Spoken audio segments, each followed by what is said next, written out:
মাইগঙ্গা গ্রাম পঞ্চায়েতে আজকে একটা স্পেশাল মিটিং ছিল অনাস্থা নিয়ে, প্রধানের রিমুভাল নিয়েছে। তো আমাকে অ্যাজ এ প্রিসাইডিং অফিসার আমাকে অ্যাপয়েন্ট করা হয়েছে ডিস্ট্রিক্ট পঞ্চায়েত অফিস থেকে। তো সেই অর্ডার মোতাবেক আমি এখানে এসে আজকে মিটিং করেছি। তো মিটিং আমাদের শেষ হয়ে গেছে, এখনই জাস্ট শেষ হলো। তো এখন মিটিংয়ে যা যা হয়েছে এটা আমরা ডিস্ট্রিক্ট পঞ্চায়েত অফিসে আমরা ডিস্ট্রিক্টে আমরা পাঠিয়ে দেবো।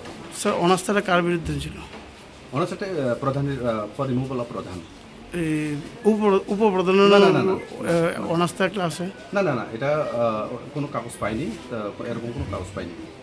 যে মেম্বার আছে তারা কইছে স্যার উপপ্রধানের একটা অনাস্থা দিছিল, তাহলে আমরা ভিডিও এটা কাগজ আমার কাছে কোনো কিছু কাগজ এরকম আসেনি, এটা ভিডিও বলতে পারবো। ঠিক আছে স্যার, প্রধান কে হইব এমন কোনো হয়েছিল না? না, এমন কিছু নাই। আমার অর্ডারে লেখা আছে পরিষ্কার যে আজকের যে স্পেশাল মিটিংটা, এই মিটিংটা অনার্সটা প্রস্তাব, হ্যাঁ, যারা যারা পক্ষে এবং যারা যারা বিপক্ষে ওনাদের মত প্রকাশ করবেন। তো আজকে এই মিটিংটা ছেড়ে নিলাম আর কি।